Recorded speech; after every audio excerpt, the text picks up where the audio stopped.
Welcome to Washington Today for October 25th, 2021. I'm Gary Starakoff. Thanks a lot for joining us this afternoon. Here are some headlines. Moderna has said that a low dose of its COVID-19 vaccine is safe and appears to work for kids under 12. Researchers tested 2 shots given a month apart, with each shot containing half the adult dose, and the initial results showed a strong immune response in kids aged 6 to 11. Facebook whistleblower Frances Haugen told British lawmakers today that she thinks the social media giant stokes online hate, fails to protect children from harmful content, and lacks any incentive to fix the problems. And the Biden administration has issued new international COVID-19 air travel policies starting on November 8th. International travelers to the U.S. will need to be fully vaccinated, with limited exceptions, and all travelers will need to be tested before getting on an airplane. But we begin in London, where Facebook whistleblower Frances Haugen told a British House of Commons committee that the social media company's algorithms help to amplify online hate by pushing people with mainstream interests to the extremes. Here's Q&A between Frances Haugen and Joint Committee Chair Damian Collins. Looking at the way the platform is moderated today, do you think unless there is change, do you think it makes it more likely that we will see events like the insurrection in Washington on the 6th of January this year, more violent acts that have been driven by Facebook systems? Do you think it's more likely we will see more of those events as things stand today? I have no doubt that the events we're seeing around the world, things like Myanmar and Ethiopia, those are the opening chapters, because engagement-based ranking does 2 things. One, it prioritizes and amplifies divisive, polarizing, extreme content, and 2, it concentrates it.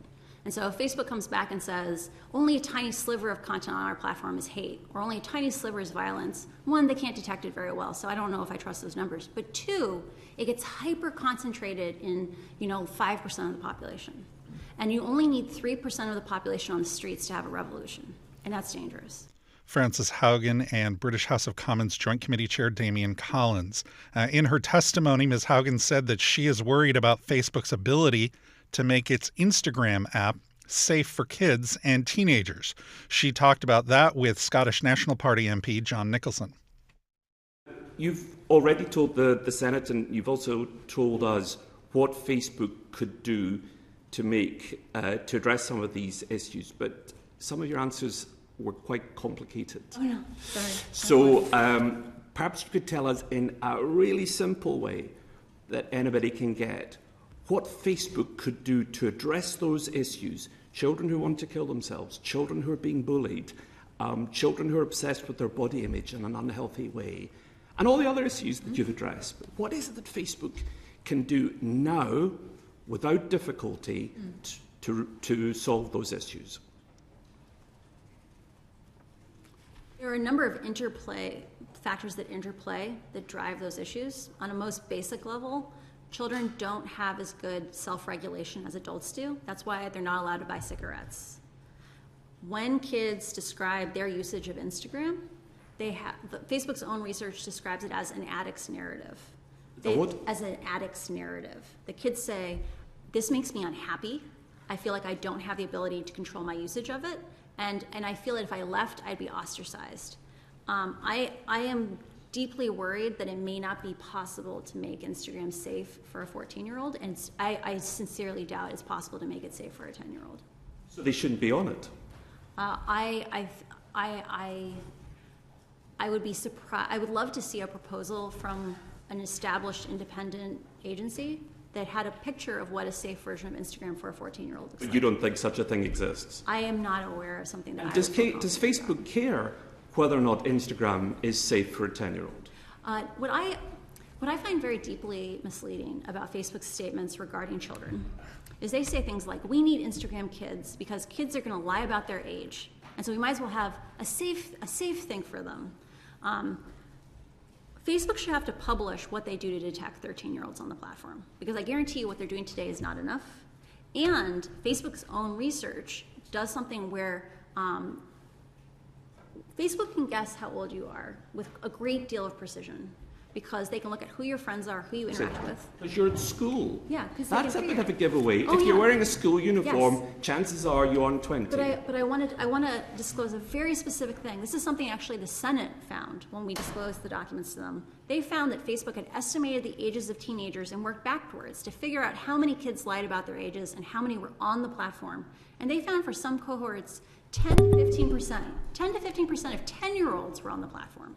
Facebook should have to publish those stats every year so we can grade how good were they at keeping kids off the platform. Q&A between British House of Commons member John Nicholson and whistleblower Frances Haugen. Frances Haugen was a product manager of Facebook for nearly 2 years. Her job was to track the spread of information on the platform. She testified to a Senate committee last month, and in the coming weeks, she is scheduled to meet with officials in France, Germany, and the European Union. Here's more from her Q&A with John Nicholson. But what your evidence has shown to us is that Facebook is failing to prevent harm to children. It's failing to prevent the spread of disinformation. It's failing to present hate speak. It does have the power to deal with these issues. It's just choosing not to, which makes me wonder whether Facebook is just fundamentally evil. Is Facebook evil? I cannot see into the hearts of men. And I think there is a real thing of people, good people, and Facebook is overwhelmingly full of conscientious, kind, empathetic people. You have to leave. Good people who are embedded in systems with bad incentives are led to bad actions. And there is a real pattern of people who are willing to look the other way are promoted more than people who raise alarms. We know where that leads in history. Yeah. Don't we? So could we compromise that it's not evil? Maybe that's an overly moralistic word. But the way that some of the outcomes of Facebook's behaviour is evil. I think it's negligent. Malevolent? Malevolent implies intent, and I cannot see into the hearts of men. But I do believe there is a pattern of inadequacy, that Facebook is unwilling to acknowledge its own power. It believes in a world of flatness, which hides the difference. Like, children are not adults, right? They believe in flatness, and they won't accept the consequences of their actions. And so I think that is negligence, and it is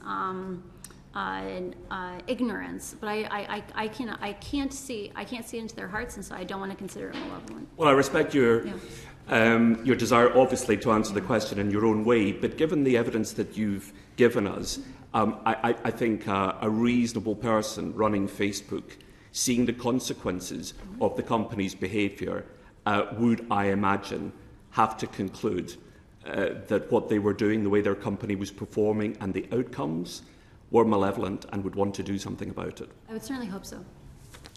Frances Haugen and Scottish National Party MP John Nicholson in the British House of Commons earlier today. You can find the entire hearing on our website at cspan.org. The link is right on our homepage.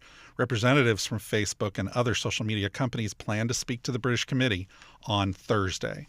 Back here in the U.S., President Biden says he feels good about the prospects of his Build Back Better plan getting through Congress following his meeting with West Virginia Democrat Joe Manchin and Senate Majority Leader Chuck Schumer at his house in Delaware on Sunday. President, how was your meeting with Senator Manchin yesterday? How did your meeting go, sir? It went well. A few more things to work out, but it went well. Do you think you'll have a plan before Wednesday? With the grace of God and the goodwill of neighbors. Do you want a deal by the time you leave for Comm? Is Yes. that something you've expressed to Democrats? That's my hope. Do you expect Thank a vote this week? What do you think? I don't know. We're asking you. Are you concerned if you have to leave without your... It'd be very, very positive to get it done before the trip. Thank you. Thank you. Democrats are working intensely to wrap up talks on the bill, scaling back what had been a sweeping $3.5 trillion plan. Here's Senator Schumer saying more about the meeting in his leader time remarks on the Senate floor. Now, Madam President, on Build Back Better. We had a productive weekend as we continue to close in on a final agreement for President Biden's Build Back Better plan. Yesterday morning, I traveled to Delaware to meet with the President and Senator Manchin about our agenda. It was a very good meeting, And I thank the President for his leadership. And I also thank my colleagues in both chambers for their shared commitment to getting this consequential and desperately needed legislation across the finish line. No one ever said passing transformational legislation like this would be easy, but we are on track to get this done because it's so important, and it is what the American people need and what they want. The progress of last week illustrated if we stick together, work towards finding that legislative sweet spot, then we can get big things done for the American people. Senate Majority Leader Chuck Schumer. And during his leader time remarks, Senate Republican leader Mitch McConnell talked about his opposition to the bill. The biggest tax hikes in 50 years, the biggest peacetime tax hikes ever recorded in American history. That is what Washington Democrats are cooking up. Our Democratic colleagues and President Biden are behind closed doors dreaming up creative new ways to grab literally historic amounts of the American people's money. Remember, the same socialist spending plans that Democrats claim cost $0 somehow also need staggering new tax hikes to pay for them. So even with significant inflation, runaway gas prices, and runaway energy costs already hitting American families in their pocketbooks, Washington Democrats have spent months dreaming up new cash grabs for the IRS. Democrats have talked about massively hiking business taxes to a level that would leave American industries paying more than their competitors in communist China. They've talked about jacking up marginal income tax rates in ways that would hammer small businesses and family businesses that file as pass-throughs. They've talked about adding a second death tax to give the IRS an even bigger bite out of family farms. They've even promised something that our country has never seen before, a new IRS surveillance dragnet where the IRS would get to track ordinary citizens' inflows and outflows. Banks and credit unions would be forced to hand over Americans' private information to the IRS. The Democrats are so desperate to shake down the American people for money that they're proposing to essentially treat everybody like they're under audit. For months now, our Democratic colleagues have been toying with one staggering tax increase after another. Senate Minority Leader Mitch McConnell earlier today. With more, here's Politico's Nicholas Wu. Well, based on the White House's readout of the meeting, it seems that they had productive conversations, and it's really going towards this goal that congressional Democrats have set of reaching some sort of deal on this. By that I mean passing this infrastructure bill and reaching some sort of framework agreement in principle on the social spending bill by October 31st or Halloween. And so it looks like they made progress towards that, and we're really seeing right now some of this last minute horse trading and deal making that will make it possible to get this through. What does the deal look like right now? That's still very much in flux. Some of these big proposals that look like they might have been dropped from the plan, like family leave, for example. Speaker Pelosi indicated yesterday on one of the Sunday shows that it was going to stay in. Or SALT, for example, looks like it might stay in the deal. Other things like free community college, as we know, have been dropped out. What is the price tag? We don't know.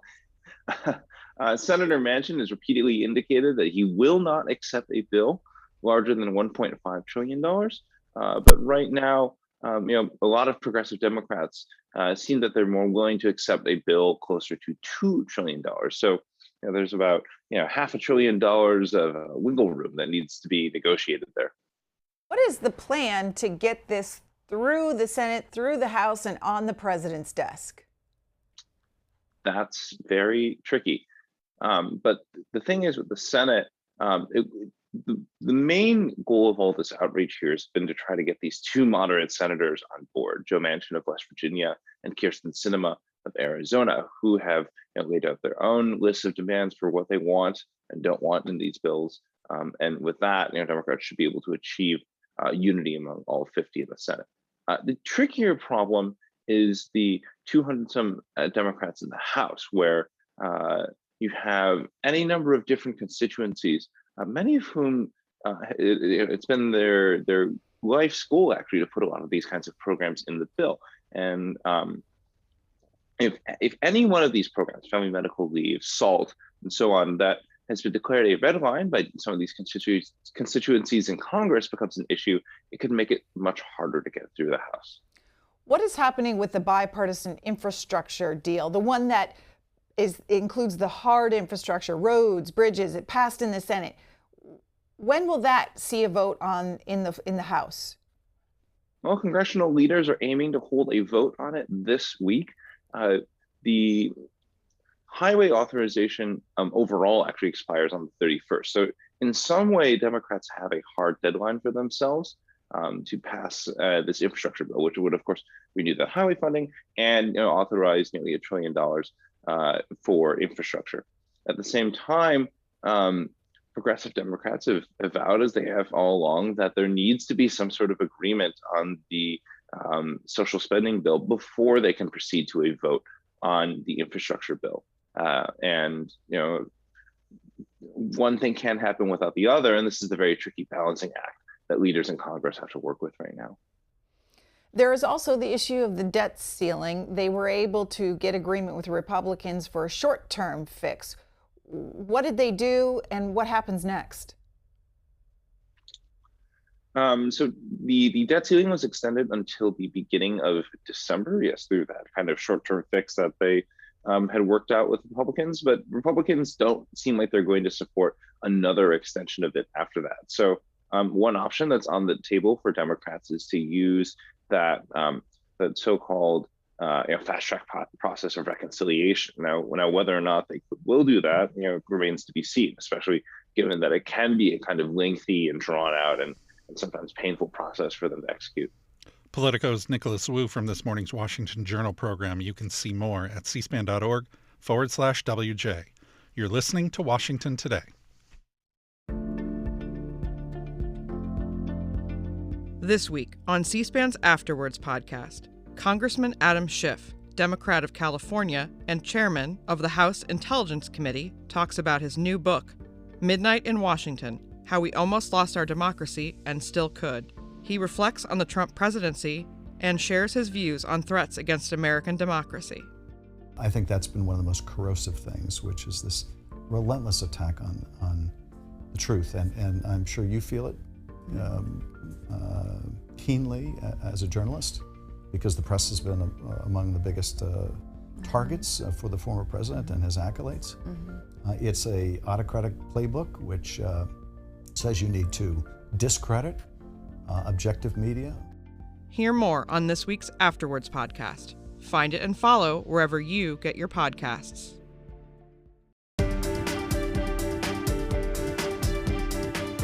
Welcome back to Washington Today. Here are some more headlines. Moderna announced that a low dose of its COVID-19 vaccine is safe and appears to work for kids under 12. Researchers tested 2 shots given a month apart. Each shot contained half the adult dose, with initial results showing a strong immune response. The study involved 4,753 children aged 6 to 11 who either got the vaccine or dummy shots, with data showing an immune response up to 1.5 times as high as what has been seen in adults. Now, the study is still going on, and Moderna says it hasn't been peer-reviewed, but it plans to share the interim results with the FDA soon. And this news comes following Friday's announcement from Pfizer that kid-sized doses of its vaccine also appear safe for 5 to 11-year-olds. White House Chief Medical Advisor Dr. Anthony Fauci says vaccines for kids could be available next month. I would think so, George. You never want to get ahead of the FDA in their regulatory decisions, nor do you want to get ahead of the CDC and their advisors on what the recommended would be. But if you look at the data that's been made public and announced by the company, the data look good as to the efficacy and the safety. The FDA and their advisory committee will be meeting next week on October the 26th, and then their regulatory decision will be handed over to the CDC, likely November 2nd or 3rd. So if all goes well and we get the regulatory approval and the recommendation from the CDC, it's entirely possible, if not very likely, that vaccines will be available for children from 5 to 11 within the first week or two of November. White House Chief Medical Advisor Dr. Anthony Fauci yesterday on ABC News This Week. In Florida, Republican Governor Ron DeSantis announced plans to offer unvaccinated officers from other states $5,000 bonuses to relocate and join the police force in Florida. Governor DeSantis told Fox News host Maria Bartiromo that it's part of an effort to fill open positions in local police and sheriff's departments. But at an event today, he said his plan to offer the bonuses has nothing to do with vaccine mandates. No. It is not. No. It's for officers, period. It has nothing to do with their vaccination status. So that's just wrong. That's I think there was a headline from a corporate outlet, which we all know corporate media lies. Okay, they do not tell the truth. Assume what they tell you is false, and then figure out why they're telling you a false narrative. I put that out there as a proposal months ago, and the reason we're doing it is because people are being treated poorly in Seattle and Minnesota and New York, NYPD. They don't have the support. They've had their funding cut. They get criticized if they just enforce the law. Some places they don't even enforce the law, like in San Francisco. They don't prosecute people shoplifting, so you have rampant crime. So that's why we're doing it, because morale is low. Morale is low for years because of how law enforcement's been treated. But when you saw all the rioting last summer, all the vitriol directed at them, Florida stood up and said, we back the blue. And so we are 100% excited about saying anyone that's being mistreated, if the morale's low, if you can't take that environment, and we have openings here, you're going to get an environment where people are going to support you. And I think that's something and I can tell you the people that have come down from some of these places already, you talk to them, it's the best decision they've ever made. So we're looking to capitalize off a lot of communities across our country who have turned their back on law enforcement, who aren't providing them the support, where there's all kinds of different problems with just being able to do the job. So it has nothing to do, it will be available to anyone who comes. And so if people are trying to say it's a vaccine issue, it's not, has nothing to do with that. They've been mistreated for a long time. I don't think a police officer should be fired over shots. I don't think that's correct. They've been out in the line. They've been out for months, a year and a half, 2 years, doing their job. And we said that they were heroes for a while, and now all of a sudden some jurisdictions want to fire them. I think that's wrong for sure. But our $5,000 bonus, that applies to anyone. I mean, if you're in NYPD and you're not getting the support you need, and you're qualified, you come down here, you're going to get a bonus because we've got your back, and it's a way to say thank you, just like we did with the $1,000 bonuses that we gave for every sworn law enforcement officer in last year's budget as a way to say thank you. While other jurisdictions were defunding police, we were funding them and then doing bonuses. So we're going to continue to do that. We're also going to have a proposal to increase pay for the state law enforcement agencies so we can make sure we keep folks there, and then that's competitive. Florida Republican Governor Ron DeSantis.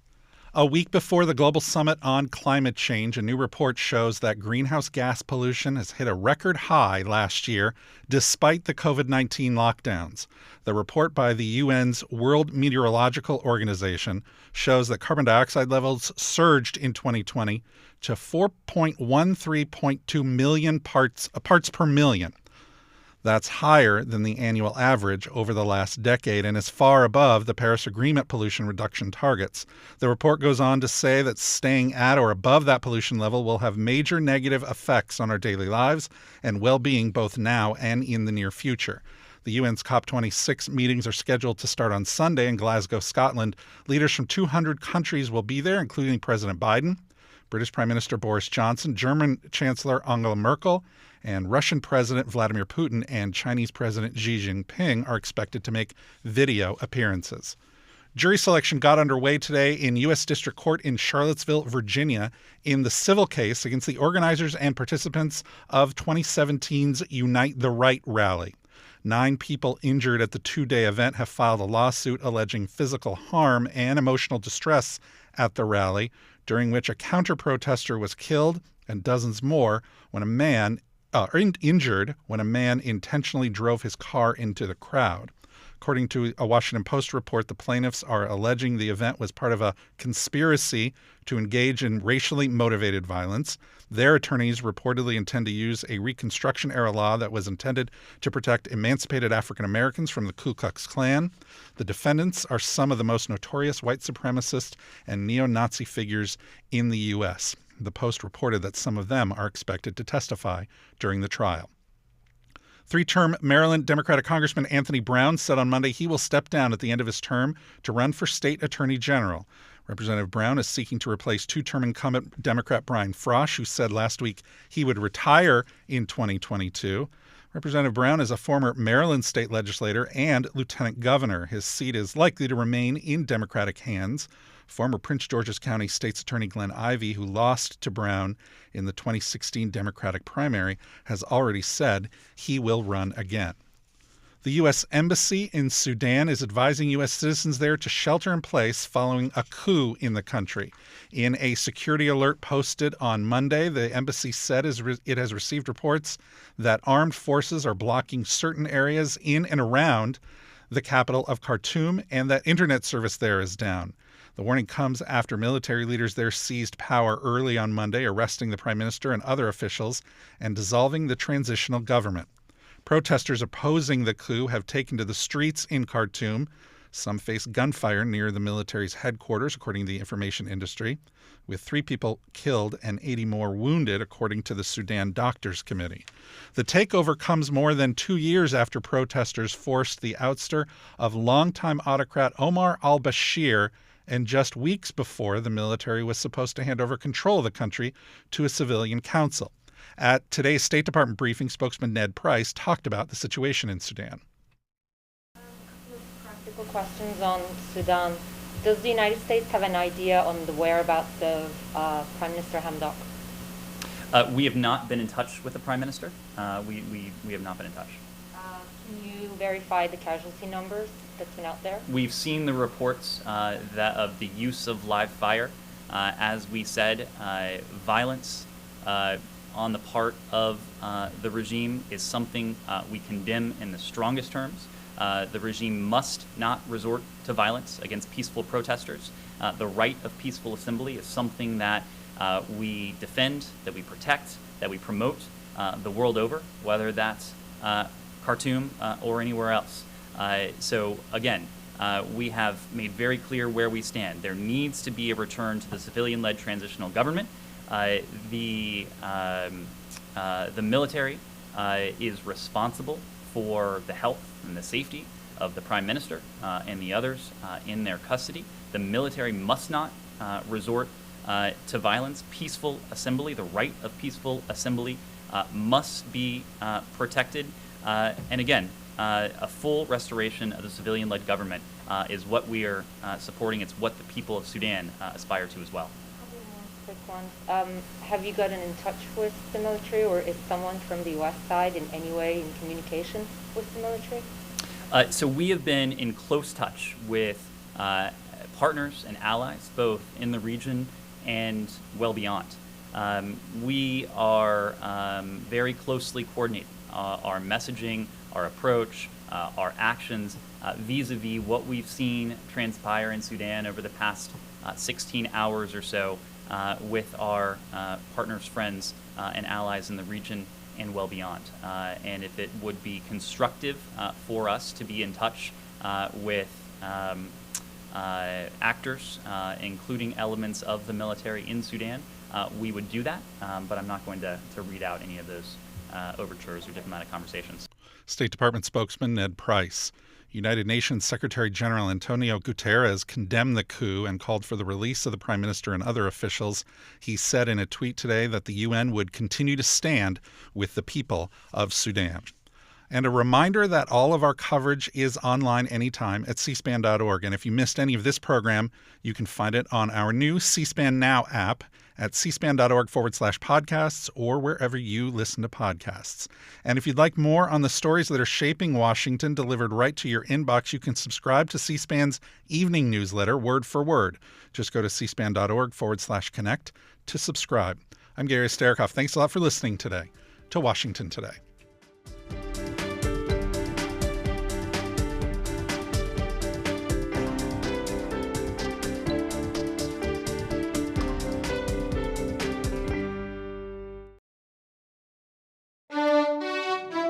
C-SPAN's Washington Journal. Every day, we're taking your calls live on the air on the news of the day.